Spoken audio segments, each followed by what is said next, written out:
자, 지난 시간에 시간의 표준과 공간의 표준에 대해서 얘기를 했습니다.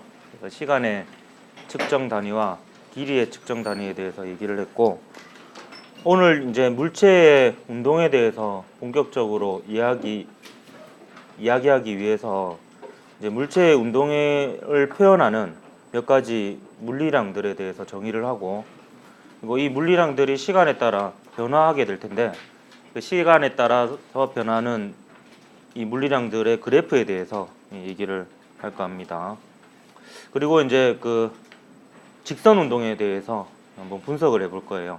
두 가지 직선 운동에 대해서 분석해 볼 건데, 하나는 이제 일정한 속도로 움직이는 등속 직선 운동에 대해서 분석해 볼 거고, 또 하나는 이 가속도가 일정한 등가속도 직선 운동에 대해서 알아볼 겁니다. 우선 이제 속도와 가속도라는 제목으로 이제 물체의 운동을 표현하는 몇 가지 물리량들을 정의해 볼 건데, 물리원에서 다루는 운동은 직선 운동만 다루게 됩니다. 그래서 간단한 예를 가지고 이제 몇 가지 물리량들의 크기를 한번 살펴보도록 하겠습니다. 이게 수능 특강에 있는 그림이고 얘인데요. 몇 년째 똑같은 얘가 그림으로 나옵니다. 예. 철수겠죠? 예. 올해도 자주 등장할 겁니다. 여전히 고생하고 있습니다. 예. 오른쪽으로 100m 갔다가 왼쪽으로 50m.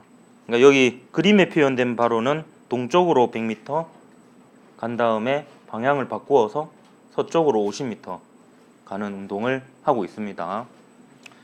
근데 요 P점에서 Q점까지 가는데 총 걸린 시간을 25초라고 가정을 하겠습니다. 그럼 이때 일단 운동의 크기라고 볼 수 있는, 운동한 양이라고 볼 수 있는 이동거리라고 하는 물리량과 변이라고 하는 물리량이 있는데, 이 각각이 무엇인지 먼저 정의를 한번 보면요. 요 이동거리는 실제로 이동한 경로의 길이를 얘기합니다.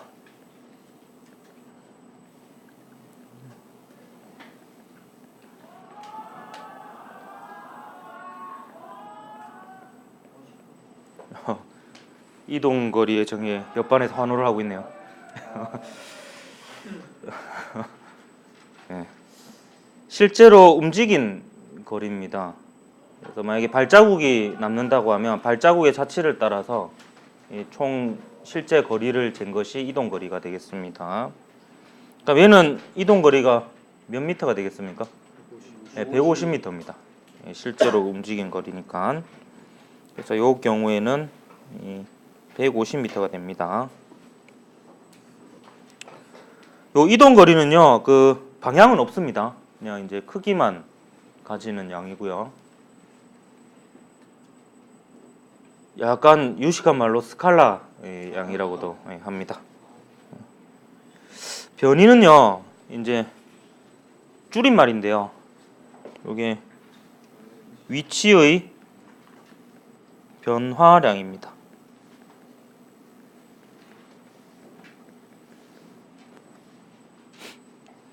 뭔가 위변이라고 하기가 좀 그랬나봐. 변이 이렇게 합니다. 이제 문맥의 그림을 잘 안 해요. 웃겨서 웃는 게 아니라 그랬지. 예.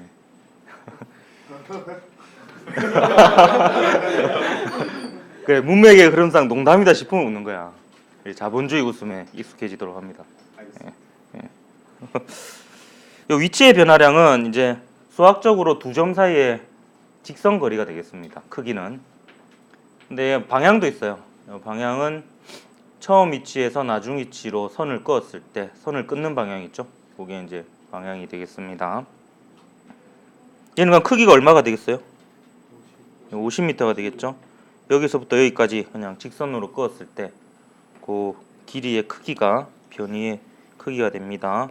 그래서 얘는 50m고요. 크기는. 근데 변이는 벡터거든요. 여러분은 이제 배운 시점이죠. 벡터는 크기하고 방향이 있으니까 방향도 사실 표시를 해줘야 됩니다. 원래 이제 벡터 기호로 표시하는 방식이 있는데 이거 뭐 그렇게까지 알 필요는 없고 그냥 대략 어느 방향인지 말로 표현할 수 있을 정도면 여러분 되겠습니다. 지금 같은 경우에는 동쪽 방향이 되겠습니다. 혹은 오른쪽 방향. 이렇게 되겠죠. 둘 다 크기의 단위는 미터가 되겠습니다. 그러니까 뭐 굳이 운동으로 표현을 하자면 운동한 뭐 크기 뭐 요 정도의 느낌으로 이해를 하면 되겠습니다. 그래서 이동 거리가 변이보다 작을 수는 없습니다. 항상 생각을 해보면 이동 거리하고 변이가 같은 경우는 있죠. 완전히 그 변이 방향으로 딱 이동했을 때 그럴 때고 대체로는 변이보다는 이동 거리가 크죠. 그런 내용이고요. 그 다음에 우리가 물체의 운동을 이해하기 위해서는 얘가 얼만큼 이동했는지만 안다고 해서 그 물체의 운동을 다 안다라고 할 수가 없습니다. 똑같이 이동을 하더라도 얼마나 짧은 시간에 이동했느냐에 따라서 이 빠르기가 결정이 되죠. 그래서 빠르기를 나타내는 물리량이 또 두 가지가 있습니다. 하나가 이 속력이고요. 하나가 속도가 됩니다. 자, 몇 년 전에 그 번역기 돌렸을 때는 요 두 개가 똑같이 번역됩니다. 근데 이제 사실 영어로 번역할 때 구분되어져야 돼요. 이 속력이 스피드고요. 이 속도가 벨로시티입니다. 이 구조상 속력이 크기만 있는 물리량이 되겠고요.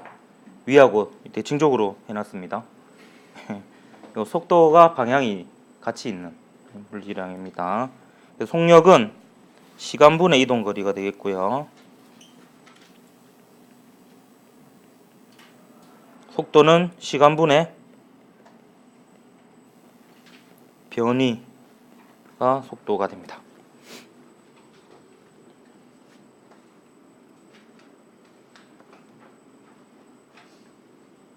시간은 크기만 있습니다.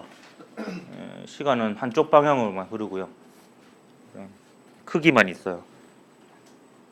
그럼 크기만 있는 이동 거리를 크기만 있는 시간으로 나눴으니까 속력은 크기만 있습니다.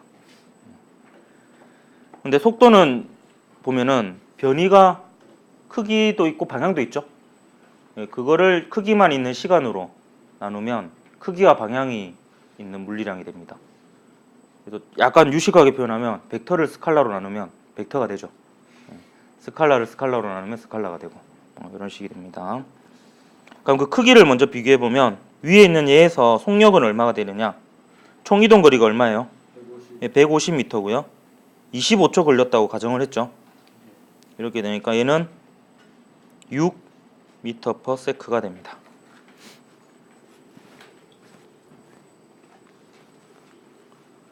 속도는 얼마가 될까요? 25초 동안 총 변이가 50m죠. 25초 동안이고요. 그러면 속도의 크기는 2m/s고요. 이렇게만 표현하면 속도를 온전하게 표현한 게 아닙니다. 방향까지 원래 표시를 해야 됩니다. 방향은요, 얘가 등식이잖아요. 그럼 좌변에서 방향은 속도의 방향밖에 없고 우변에서는 변이의 방향밖에 없으니까 변이의 방향이 곧 속도의 방향입니다. 그래서 역시 오른쪽이 되겠죠.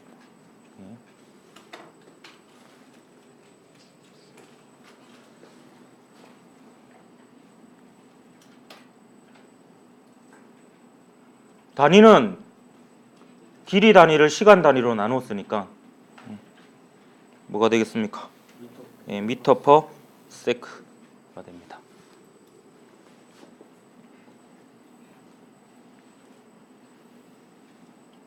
그리고 이제 평균 속력과 평균 속도라는 개념이 있는데요. 사실 방금 우리가 구한 것이 평균 속력과 평균 속도입니다. 25초 동안에 총 이동한 거리를 총 시간으로 나눴죠. 속력 구할 때. 그럼 그게 실제로는 이제 평균 속력의 개념이고요. 마찬가지로 25초 동안의 전체 변이를 전체 시간 25초로 나눴죠. 그래서 방금 구한 건 사실 평균 속도입니다. 평균 속력, 평균 속도고. 그럼 순간 속력과 순간 속도는 어떻게 구하느냐? 이게 이제 뉴턴의 아이디어죠. 순간이니까 아주 짧은 시간 동안에 그 동안에 이동 거리 하면 순간 속력이 되는 거고. 요거를 0으로 거의 가깝게 만들어가지고 아주 짧은 시간 동안에 그 동안의 변이로 하면 평균 속도가 되는 거예요. 그게 이제 여러분이 배우는 미분의 정의죠. 그렇게 되면 이제 순간 속력, 순간 속도가 됩니다. 실제로는 이제 일반적으로 그냥 속력, 속도하면 순간 속력, 순간 속도를 얘기할 때가 많습니다. 일반적으로는요. 자, 상대 속도는 좀 이따 제가 얘기를 하고요. 가속도까지 마저 얘기한 다음에요. 근데 가속도는 보면 가속력은 잘 얘기 안 합니다. 가속력은 시간에 따른 속력의 변화를 얘기하지는 않고요. 그거는 물리적으로 사실 의미가 없기 때문입니다. 의미가 없고 이제 가속도만 얘기를 합니다. 가속도. 이 가속도는 여러분 이제 그 눈치를 깐 사람은 좀 알 텐데 처음에 우리가 위치의 변화량을 했고요. 이 위치의 변화가 시간에 따라 얼마나 빨리 변하느냐가 이 속도였죠. 근데 이제 이 속도만 안다고 또 물체의 운동을 다 아는 게 아니거든요. 또 이 속도가 일정한 경우도 있지만 속도가 변하는 경우도 있습니다. 속도가 점점 증가하는 경우가 있을 거고 속도가 점점 감소하는 경우가 있을 거 아니에요. 그 자동차 게임 보면은 그 가속력 중에서 이제 지표가 되는 게 제로백 타임이 있잖아요. 시속 100km가 될 때까지 걸리는 시간. 그래가지고 그 스포츠카 이런 거는 5초 안으로 막 있고 막 이렇잖아요. 제 차는 한 수십 초 걸리는 것 같아요. 이거는 이제 그러니까 잘 안 해. 잘하고 있어요. 그래서 요 속도가 또 시간에 따라서 얼마나 빨리 변하느냐 하는 척도가 있을 수 있습니다. 그래서 시간에 따른 이 속도의 변화량을 이 가속도라고 합니다. 시간에 따른 속도의 변화량.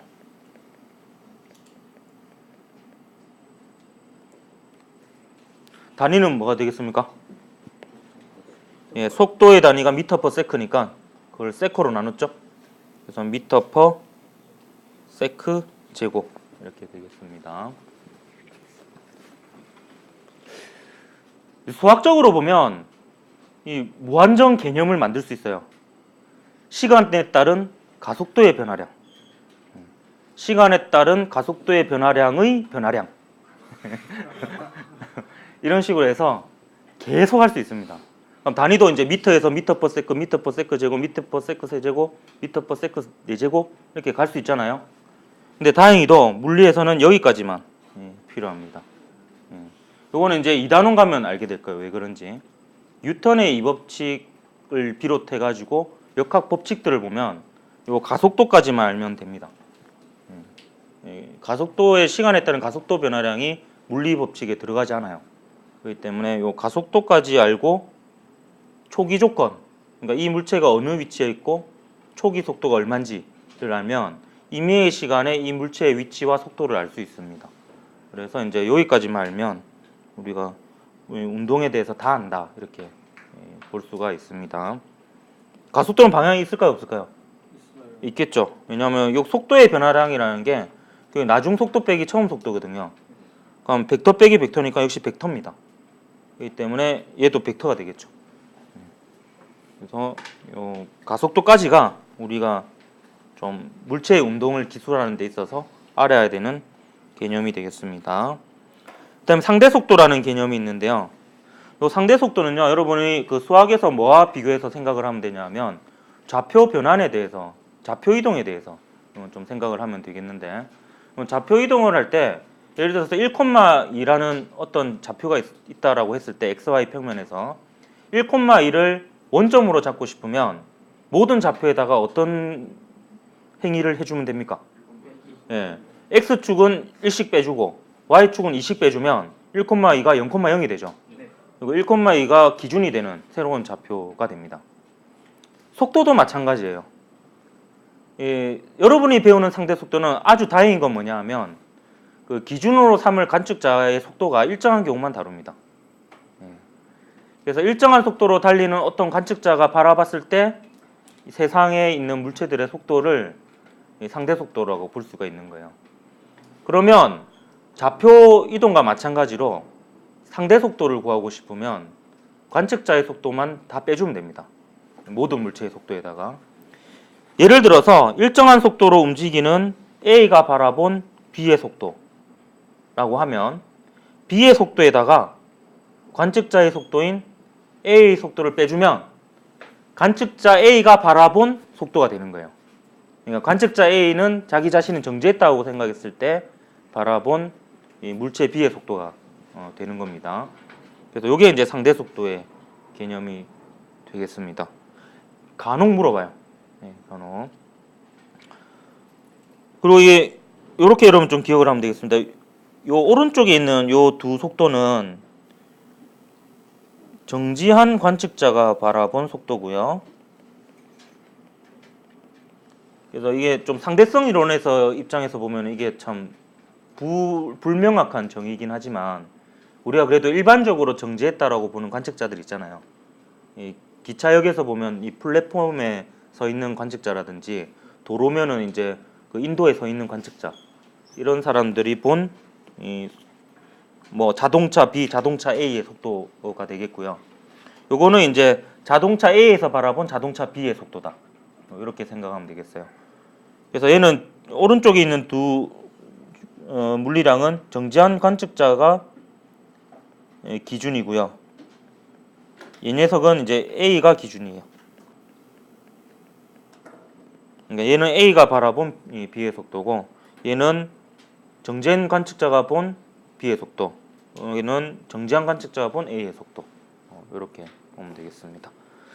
그래서 여러분이 그 상대 속도 문제에서 계산할 때는요, 제가 요령을 알려주면 이렇게 식을 세우는 게 좋아요. A가 바라본 B의 속도는 괄호 빼기 괄호 이렇게 해놓고 이 숫자를 집어넣는데 이렇게 하면 됩니다. 여러분이 다루는 운동은 전부 직선 운동이라 그랬죠? 그렇기 때문에 방향을 표현할 때 플러스 마이너스로 다 표현을 하면 됩니다. 예를 들어서 오른쪽을 플러스로 잡았다. 그러면 정지한 관측자가 바라본 B의 속도가 왼쪽이면 마이너스를 붙여주면 되는 거예요. 그리고 정지한 관측자가 바라본 A의 속도가 오른쪽이면 얘는 플러스로 집어넣으면 되는 거예요. 그래서 기준을 오른쪽 왼쪽 플러스를 하나 잡아놓고 그 부호로서 방향을 표현해 가지고 가로 안에다 집어넣으면 됩니다. 그렇게 해서 결과적으로 얘가 플러스다 그러면 관측자가 바라봤을 때 오른쪽으로 움직이는 거고, 얘가 마이너스다 그러면 관측자 A가 바라봤을 때 왼쪽으로 움직이는 그런 상황이 됩니다. 그래서 상대 속도는 여러분이 기억하기를 관측자의 속도를 빼주면 된다. 그럼 관측자가 자기 자신은 정지했다라고 바라본 이 세상의 움직임이 나타난다. 이렇게 기억을 하면 되겠습니다. 요 내용을 잠깐 정리를 할까 하는데요. 이 방향에 대해서 좀 얘기를 할까 합니다. 문제에서 보면 변이 방향이라는 표현은 잘 안 나오는데요. 이 문제 자체 문장의 표현을 보면 운동 방향이라고 단어가 나올 때가 있고요. 속도 방향이라고 나올 때가 있는데 이 운동 방향, 변이 방향, 속도 방향은 다 같은 방향입니다. 왜 그러냐면 그 물리에서 운동이라는 게 위치가 바뀌는 게 운동이라 그랬잖아요. 그러니까 위치가 바뀌는 방향이 운동 방향이에요. 그러면 변이라는 것이 나중 위치 빼기 처음 위치고 방향은 처음 위치에서 나중 위치를 향하는 방향이라 그랬지. 그러니까 위치가 변하는 방향이죠. 그리고 이 변이를 시간으로 나누는 게 속도잖아요. 그렇기 때문에 변이 방향하고 속도 방향이 같은 거고요. 그래서 요 세 개는 다 같습니다. 근데 가속도 방향은 같을 때도 있고 다를 때도 있습니다. 요거를 이제 여러분이 좀 주의를 해야 되는데, 가속도의 방향하고 운동 방향이 같은 경우가 있어요. 이 경우는 어떤 경우냐면 차를 몰고 가는데 엑셀을 밟고 있는 경우입니다. 그러면 차도 앞쪽으로 가고 가속도도 앞쪽 방향이에요. 이때는 속력이 증가합니다.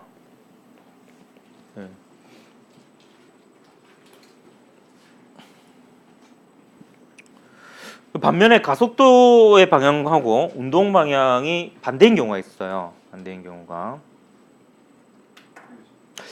이거는 좀 비교육적일 수 있기 때문에 장난감 자동차를 예로 들겠습니다. 이 장난감 자동차가 이제 앞으로 가고 있는데 이 바퀴를 백스핀을 주는 거예요. 그러면 이 가속도의 방향은 앞쪽 방향인데 장난감 자동차의 가속도 방향은 뒤쪽 방향이죠. 그러면 이 처음에 속도가 어떻게 되겠어요? 속력이 감소하게 됩니다. 근데 얘는 이렇게 단순하지 않습니다. 속력이 감소하다가 언젠가는 속력이 0이 됩니다. 근데 계속 일정한 방향으로 가속이 된다라고 하면 이 백스핀이 바퀴에 백스핀이 걸리고 있는 겁니다. 그럼 속력이 0이 되었다가 이제 어디로 움직이겠어요? 뒤로 움직이겠죠. 속도의 방향이 바뀌고 나서부터는 다시 속력이 증가합니다. 그러니까 그 속도의 방향하고 가속도의 방향이 반대인 경우에는 속도가 0이 된 이후부터는 속도의 방향이 바뀌니까 속도의 방향과 가속도의 방향이 전부 다 뒤쪽으로 같아지게 되는 거죠. 그때부터는 다시 속력이 증가하는 이런 일이 일어날 수 있습니다. 이 대표적인 예가 연직 위로 공을 던졌을 때입니다. 그럼 처음에는 속도 방향이 위쪽이고 중력 가속도 방향이 아래쪽인데 최정점에 오르면은 속력이 0이 되죠. 그 이후부터는 속도의 방향이 중력 방향과 같은 아래쪽 방향으로 바뀌죠. 그때부터는 속력이 증가하잖아요. 이런 일이 일어날 수 있습니다. 그래서 이 두 번째 상황이 조금 복잡한 상황이 될 수 있습니다. 그나마 물리원에서. 그래서 이걸로 문제를 내면 좀 어려운 문제가 됩니다. 섞어서 내면. 자, 속력이라고 이불로 표현을 했어요. 속도의 크기가 곧 그 순간 속력이기도 하기 때문에. 안 그러면 이제 속도의 크기라고 좀 길게 써야 되니까 속력이라고 적었습니다. 자, 이제 우리가 물체의 운동을 표현하기 위해서 세 가지 물리량을 배웠다고 보면 되겠습니다. 변이, 속도, 가속도 요 세 개를 배웠는데요. 요 5페이지가 요 1단원의 하이라이트입니다. 요 페이지가 본격적으로 고퀄리티 수면을 정할 수 있는 시간이죠. 꼭 중요할 때 자더라고. 그래서 두 가지 운동에 대해서 세 가지 그래프를 분석해 볼 겁니다. 각각. 세 가지 물리량을 배웠잖아요. 근데 그래프는 거꾸로 분석해 볼 겁니다. 시간에 따른 가속도 그래프, 시간에 따른 속도 그래프, 시간에 따른 변이 그래프, 위치 그래프 세 가지를 등속 직선 운동인 경우와 등가속도 직선 운동인 경우로 분석을 해볼 거고요. 이 그래프를 분석하는 과정 자체가 문제풀이로 많이 쓰입니다. 그렇기 때문에 여러분이 좀 요 페이지의 내용을 좀 잘 기억하도록 합니다. 요 1단원의 문제는 다 결국에 요 페이지에 해당하는 내용으로 다 대부분 문제가 출제가 됩니다. 우선 등속도 운동에 대해서 다루어 볼게요. 등속도 운동은 가장 간단한 운동입니다. 속도의 크기도 변하지 않고 방향도 변하지 않는, 그러니까 직선 레일을 따라 일정한 속도로 앞으로 나아가는 기차를 상상하면 되겠습니다. 근데 사실은 진동이 있어가지고 완벽한 직선 운동은 아니고, 좀 더 직선 운동에 가까운 운동을 예를 들자면 그 우주 공간에서 우주선이 엔진을 끄고 그냥 관성에 의해서 쭉 직선 운동할 때, 이때가 이제 등속도 운동을 할 때입니다. 이때 이제요, 우리가 물체의 운동에 대해서 다 안다라는 것은 임의의 시간 t초 후에 가속도와 속도와 위치를 알면 모든 걸 알게 되는 거예요. 근데요, 일단 우리가 초기 조건 안다라고 가정을 합시다. 어떤 특정 순간, 초기 조건입니다. 어떤 특정 순간을 0초로 잡을 겁니다. 0초. 그때 가속도는 0이고요. 등속 직선 운동이라는 가정이 있으니까요. 그때 초기 속도가 V0라고 합시다. 그때 위치를 0으로 잡는 거예요. 그래 잡으면 되잖아요. 그냥. 그때 위치를 0으로 잡아요. 그러면 이 순간으로부터 t초 지난 이후에 각각의 물리량들은 어떻게 되는지 생각해 보면, 일단 가속도하고 속도는 우리가 알 수 있어요. 등속 직선 운동이니까 속도가 안 변하죠. 그러니까 가속도가 여전히 0일 거고요. 속도가 안 변하니까 여전히 V0일 거예요. 위치만 몰라요. 그러니까 위치만 우리가 어떻게 구하면 됩니다. 등속 직선 운동인 경우에는.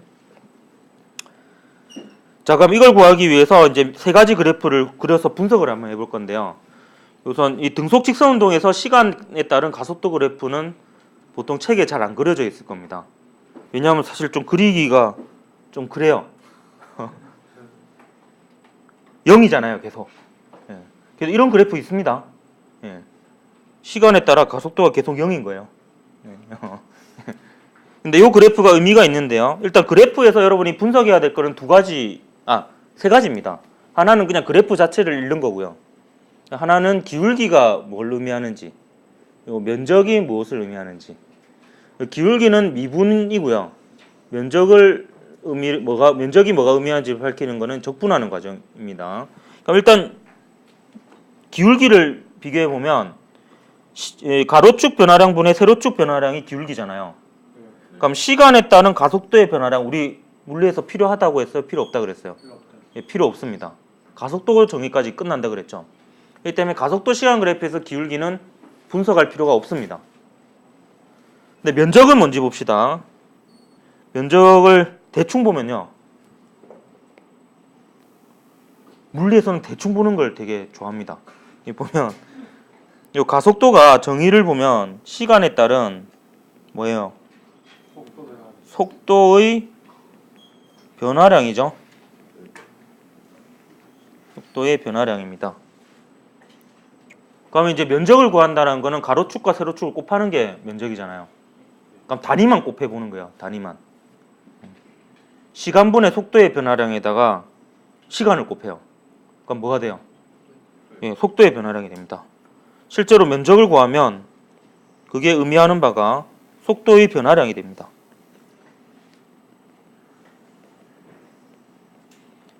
그래서 0에서 t초까지 면적을 구하잖아요. 그러면 t초일 때 속도 빼기 0초일 때 속도가 돼요.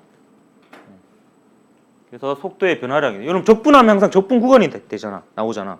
그래서 0에서 t초까지 적분하면 t초일 때 속도 빼기 0초일 때 속도 이렇게 됩니다. 근데 얘는 뭐 분석할 게 없죠. 0에서 t초까지 면적 구해봐. 얼마야? 0이죠. 예. 그래서 속도의 변화량이 없다. 예, 이런 허무한 결과만 나옵니다. 이 그래프는. 얘도 이제 대칭적으로 설명하기 위해서 이불로 그냥 넣어봤습니다. 두 번째 이제 등속 직선 운동에서 속도 시간 그래프를 분석할 건데, 우선 이 초록색 박스로 친 거는 등속 직선 운동일 때뿐만 아니라 일반적인 의미를 먼저 찾아볼 겁니다. 그러면 속도 시간 그래프에서는 기울기가요, 시간에 따른 속도의 변화량이에요. 시간에 따른 속도의 변화량, 이게 기울기가 됩니다. 기울기가 뭐가 되겠어? 예, 가속도가 되겠죠. 시간에 따른 속도의 변화량이니까. 요거는 등속 직선 운동이 아니더라도 속도 시간 그래프에서 기울기는 가속도를 모두 의미합니다.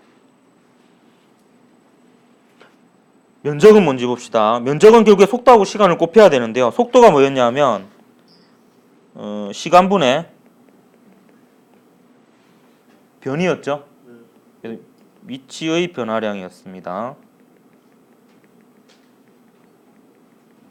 그럼 면적은 뭐가 되겠어요? 여기 이 시간에 따른 위치의 변화량에다가 시간을 곱하니까 위치의 변화량이 되겠죠? 면적은 위치의 변화량이 됩니다.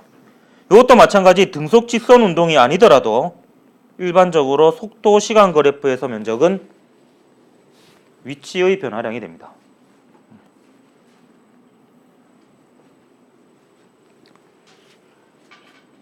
자, 그러면 이 경우에는 이 각각의 의미가 어떤 식의 결과로 나오는지를 한번 살펴보겠습니다.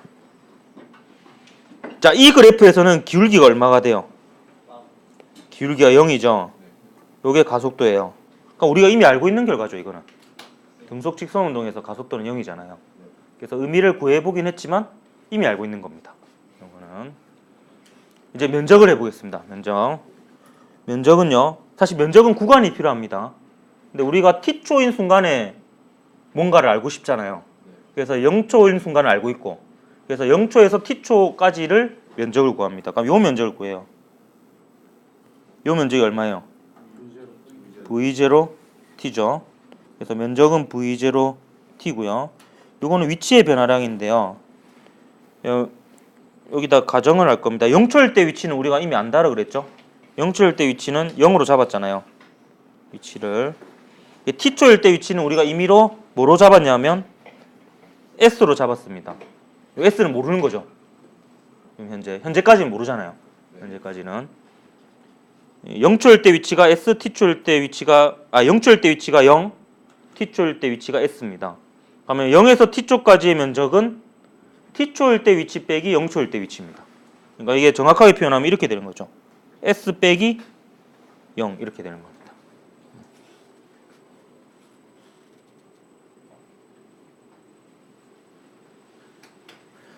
근데 만약에요,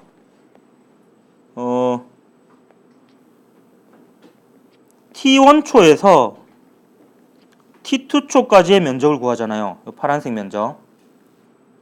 그죠? 그럼 이 파란색 면적의 크기는 어떤 의미가 되냐면, 이때의 위치를 S1이라고, 이때의 위치를 S2라고 하면, S2 빼기 S1이 됩니다. 이게 여러분이 배우는 그 수학에서의 적분이죠. 예. 그래서 이제, 이렇게 표현을 할 수가 있습니다. 그래서 속도 시간 그래프는 많은 정보를 담고 있어요. 기울기는 가속도이고 면적은 위치의 변화량이고, 그래서 이렇게 여러분이 분석을 해볼 수 있습니다. 그래서 여러분 그 문제 풀 때는 대체로 속도 시간 그래프 그리면 문제가 다 해결되게 되어 있습니다. 이걸로 이제 많은 정보를 다 찾을 수가 있으니까. 요거를 이제 그대로 나중에 등가속도 직선 운동에 똑같은 방식으로 분석을 해볼 겁니다. 일단 이제 넘어가고요. 그다음 시간에 따른 변이 그래프인데요. 요게 이제 여러분, 저는 고등학교 때 이것 때문에 되게 헷갈려 했었습니다. 어떤 부분이냐면, 어떤 책은 여기 변이라고 적혀 있고 어떤 책은 위치라고 적혀 있어요. 저는 아무리 생각해도 위치라고 적는 게 맞는 것 같은데, 그래야지 이제 기울기를 구하면 시간에 따른 위치의 변화량 이렇게 되니까, 변이라고 하면 뭔가 틀리지 않을까 이렇게 생각을 했는데, 곰곰이 생각해 보면 이제 이걸 변이라고 하는 이유가 있습니다. 뭐가 있냐면은, 여러분 초기 속도가 있는데 초기 속도를 0으로 잡기는 힘들어요. 근데 초기 위치는 0으로 잡기가 상당히 쉽습니다. 그냥 거기를 0으로 잡으면 되잖아요. 0으로 잡으면 됩니다. 거기를. 그렇기 때문에 보통 초기 위치를 0으로 잡으면요, 나중 위치 자체가 변이가 됩니다. 왜냐면 나중 위치 빼기 처음 위치 하면 나중 위치 빼기 0이 되잖아요. 그러니까 이게 초기 위치를 0으로 잡으면 나중 위치가 곧 변입니다. 그래서 변이 시간 그래프를 보면 전부 다 0초일 때가 0입니다. 그렇게 안 되면 잘못된 그래프예요. 근데 위치 시간 그래프는 꼭 반드시 0일 필요는 없는데요. 초기 위치를 0으로 안 잡으면 되니까. 근데 변이 시간 그래프는 0초일 때 반드시 변이가 0이 되어야지 정확하게 좀 그림을 그린 거다 이렇게 볼 수가 있습니다. 그렇게 해야지 이제 그 기울기를 구했을 때 정확히 속도의 의미를 가지게 되거든요. 그래서 이걸 이제 위치라고 거의 보면 되겠습니다. 이런 그래프가 나오면. 그래서 기울기는 시간에 따른 위치의 변화량이니까 뭐가 되겠어요? 속도가 됩니다. 면적은 의미 없습니다. 위치에다 시간 곱하는 물리량은 없어요. 그래서 여기서 보면은 기울기가 얼마가 되냐면 T분의 S죠. 기울기를 보면 T분의 S입니다. 요게 이제 일정하고요. 우리가 또 초기 속도 알잖아요. 초기 속도가 일정하면서 변하지 않는 이 값이 V0라고 떴죠. 그러면 신기하게도 요 두 개가 같은 결과가 나옵니다. 똑같은 식이죠. 나중 위치는 속도 곱하기 시간이다 라는 결과가 나옵니다. 그래서 사실 간단한 직선 운동이었지만 좀 어렵게 분석을 해봤고요. 근데 이걸 한 이유는 사실 요 오른쪽에 있는 요 등가속도 직선 운동을 분석하기 위한 준비 운동이었다 이렇게 보면 되겠습니다. 그래서 이 등가속도 직선 운동을 한번 분석해 보죠. 어떤 경우를 여러분 상상해 보면 되겠냐면 이 경우입니다. 어떤 공을요, 그 중력 방향으로, 그러니까 연직 아랫 방향으로 V0라는 속도를 던져요. 어떤 특정 위치에서. 그럼 그 특정 위치를 0으로 잡을 거고요. 그 다음에 초기 속도를 V0로 잡을 겁니다. 좌표축은 연직 아랫 방향을 플러스로 잡을 거고요. 그렇게 되면 가속도는 지금 A라고 표기했지만 중력 가속도로 일정하겠죠? 그리고 얘랑 요 초기 속도 방향은 같을 거고요. 아랫 방향으로. 그 크기를 V0라고 할 거고요. 그때의 위치를 0으로 잡을 겁니다. 그러면 이때를 0초로 할 거고요. 이로부터 t초가 지났을 때 가속도와 속도와 위치를 구해 볼 건데, 가속도는 우리가 이제 전제 조건이죠. 등가속도. 직선 운동이기 때문에 변화가 없을 거고요. 이번에는 속도도 모르죠. 속도도 증가했을 건데 얼마인지 모릅니다. 그다음 위치도 모릅니다. 위치도. 그걸 그래프 분석하면서 찾아보겠습니다. 일단 가속도 시간 그래프에서 기울기는 의미 없고 면적이 뭐라 그랬죠? 예, 속도의 변화량이라 그랬습니다. 그럼 0초일 때의 속도를 v0라고 뒀죠. 알고 있는 값이고요. t초일 때 속도를 v라고 둘 거예요. 그러면 요 면적은 0에서 t초까지의 속도의 변화량이 되지. 이게 얼마냐면 at죠. 그래서 이 경우에는 등가속도 직선 운동의 경우에는 at가 v 빼기 v0가 됩니다.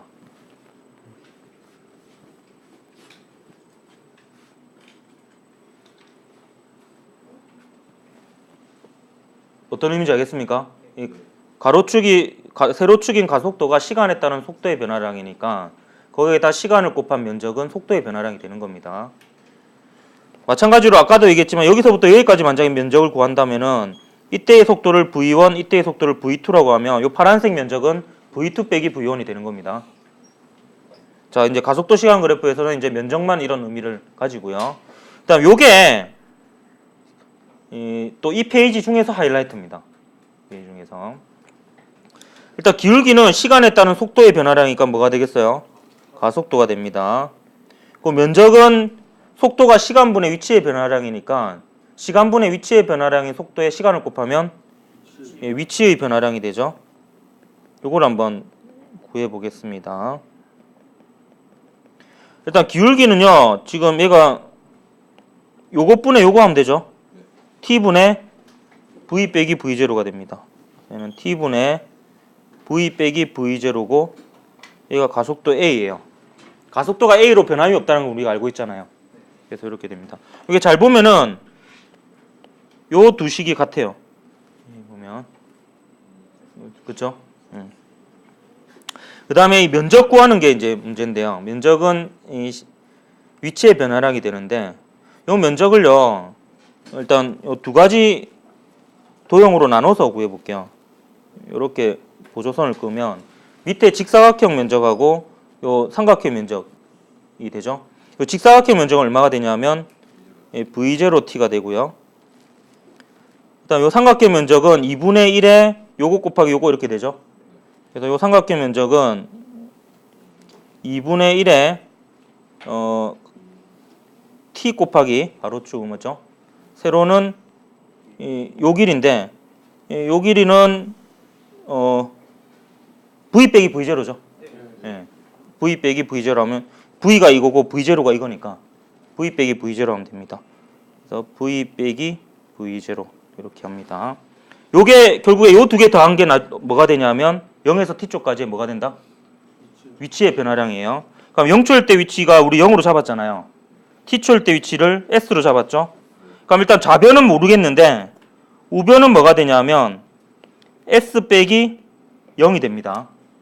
t초일 때 위치 s 빼기 0초일 때 위치 0. 근데 좌변이 문제입니다. 지금 우변에 s 우리 모르잖아요. s는 모릅니다. 근데 좌변에 모르는 게 있으면 안 됩니다. 그러니까 모르는 거 있고 모르는 거 되니까 모르는 거예요. 근데 여기 보면 요 사각형 면적은 v0 우리가 아는 거잖아요. 초기 속도. 초기 조건 안다 그랬으니까. 임의의 시간 t는 우리가 임의로 넣는 거잖아. 그러니까 요거는 괜찮아. 근데 요게 문제예요. 요 t는 우리가 임의로 넣는 거니까 괜찮은데 v0도 우리가 초기 조건을 알고 있는 건데 v를 모르는 거야. 그러니까 요거 이 꼴로 그대로 넣으면 의미가 없어요. 예. 모르는 게 두 개가 돼 버리기 때문에.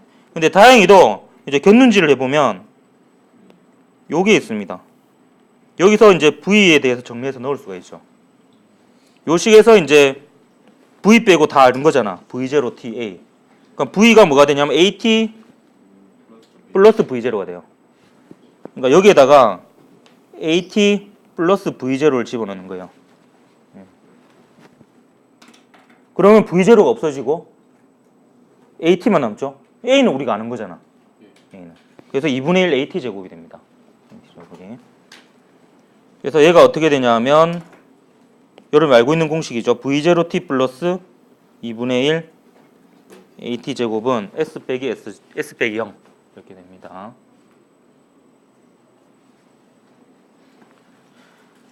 근데 실제로는 이렇게 안 합니다.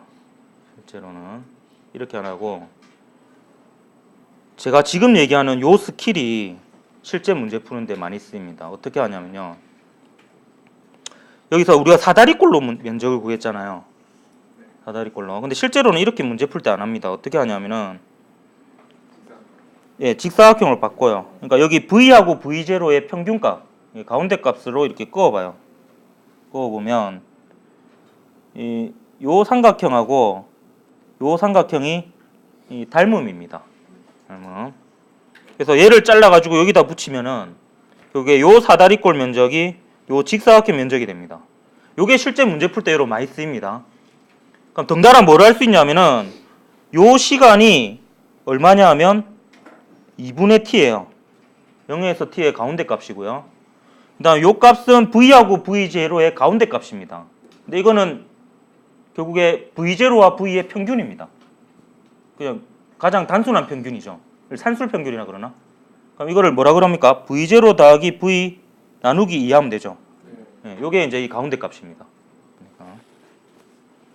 그래서 이 사다리꼴 면적 대신에 직사각형 면적을 이용해서 구하는 방법이 복잡한 문제 풀 때일수록 유용하게 많이 쓰입니다. 이건 나중에 문제에 적용시키면서 이걸 얘기할게요. 그때 여러분 좀 기억해야 될 것은 또 요 점 자체가 요 사이의 중간 시각이라는 거. 또 여러분 덩달아 알고 있고요. 그럼 요 점에 대해서 우리가 알게 되는 겁니다. 그리고 요거 자체가 이제 뭘 의미하느냐? 0에서 t초까지의 평균 속도를 의미해요. 그래서 평균 속도 곱하기 시간 하면 전체 변이가 나오잖아. 그렇기 때문에 이게 평균 속도를 의미하기도 하고요. 그래서 요 내용 자체가 여러분 실제 문제 풀 때는 많이 쓰입니다. 방금 얘기한 요 과정이요. 그래서 요건 아마 그냥 이렇게 설명하면 이해하기 힘들고 나중에 문제 풀면서 얘기를 하도록 하겠습니다. 그 다음에 변이 시간 그래프는 별 기울기만 의미가 있어요. 기울기가 뭐예요? 속도입니다. 그래서 얘는 그냥 기울기가 점점 커진다는 정도밖에 알 수가 없습니다. 이거 가지고는 물론 이제 등가속도 운동이라는 조건이 있으면 요 몇 개의 좌표로부터 또 알아낼 수 있는 것들이 있을 수 있습니다. 그런 단서가 있으면. 그래서 요 정도 여러분 하고요. 예의상 그래도 등가속도 운동 공식 정도는 또 외우고 또 있어야 되고 실제로 그 그래프 속도 시간 그래프를 그려서 문제를 푸는 경우가 많지만 그냥 단순하게 공식을 이용해 가지고 푸는 게 편할 때도 있습니다. 그리고 그걸 복합적으로 풀어야지 편할 때가 있고요. 그래서 공식 세 개는 여러분 그래도 외웁시다. 보통 이 세 개를 이렇게 외우죠. V는 V0 플러스 AT. 뭔가 여기는 웃기는 요소는 없습니다. 그냥 단순하게 외우는 거예요. S는 V0T 플러스 2분의 1 AT 제곱이고요. 그 다음에 2AS는 V제곱 빼기 V0라는 제곱이라는 식이 있어요. 이 식은 우리 사실 그래프 분석하는 과정에서 안 나왔죠. 이 식은 어디서 나오냐 하면 요 두 식에서 시간을 소거하는 과정에서 나옵니다. 보통 어떻게 하냐면 요 식을요 t에 대해서 정리해요. 그럼 t는 v 빼기 v0 나누기 a가 되죠. 거기를 여기 t에다가 집어넣으면 정리하면 이 식이 나옵니다. 근데 이게 이제 조금 노가다스러운 방법이고 실제로는 요 식은 어떤 의미가 있냐면 여러분 나중에 배우는 일 운동에너지 정리 있죠. 일은 운동에너지의 변화량과 같다라는 식하고 똑같습니다. 요 식에다가 요 F 대신에 MA를 집어넣고 M을 소거하면 똑같은 식이 됩니다. 그래서 이 세 번째 식은 사실 위에 두 식에서 시간을 없앤 식이라기보다는 일 운동에너지 정리식이라고 보는 게 더 물리적으로 좀 타당합니다. 그렇게 보는 게 더 낫습니다. 보는 게. 제가 또 덩달아 얘기하자면 제가 질문해 볼게요. 요 S는요 이동거리일까요? 변이일까요? 이거 나중에 곰곰이 한번 따져보십시오. 아까 이거 어디서 나온 거냐면 속력 시간 그래프에서 나왔어요? 속도 시간 그래프에서 나왔어요? 속도 시간 그래프에서 나왔죠. 그럼 S는 뭐가 되겠습니까? 변입니다. 그러니까 초기 위치를 0으로 잡았을 때 변입니다. 초기 위치를 S0로 잡으면 S 빼기 S0가 돼야 돼요. 좌변은. 근데 이제 보통 초기 위치는 0으로 잡으니까 얘는 변입니다. 마찬가지의 이유로 요 V는 속력이에요, 속도예요? 예, 속도입니다. 그러니까 요 값들이 플러스냐 마이너스냐 의미가 있습니다. 요 값들이 여기도 마찬가지고요. 이 전부 다 이제 플러스 마이너스 의미가 있습니다. 요 식에 들어가는 물리량들은 플러스 마이너스가 방향을 뜻합니다. 그래서 좌표를 정확하게 잡고 이 식을 써야 됩니다. 그래서 만약에 위쪽을 플러스 잡았다면 위쪽을 플러스, 아래쪽은 마이너스를 넣어줘야 돼요. 아래쪽을 플러스 잡았다면 아래쪽을 플러스로 하고 위쪽은 마이너스를 넣어줘야 돼요. 그렇게 식에 정확하게 대입해야 됩니다. 요 V, S, A 다 방향이 있는 물리량입니다. 그래서 요 식은 전부 다 방향을 포함하고 있는 식이다라는 거를 여러분이 잊으면 안 되겠습니다. 근데 실제로는 이제 요 공식보다는 요 VT 그래프를 분석하는 과정, 기울기가 가속도고 면적이 속도의 변화량이고, 그 면적 구할 때도 사다리꼴 면적보다는 요 평균 속도를 구해서 직사각형 면적으로 속도를 구한다는 거. 그리고 직사각형 면적 구할 때 요 가운데 값이니까 요 시간도 요 사이에 값이 된다는 겁니다. 다음 시간에 요거와 관련된 문제 2개를 풀어보고 2단원 뉴턴의 운동 법칙 넘어가도록 하겠습니다. 수고했습니다.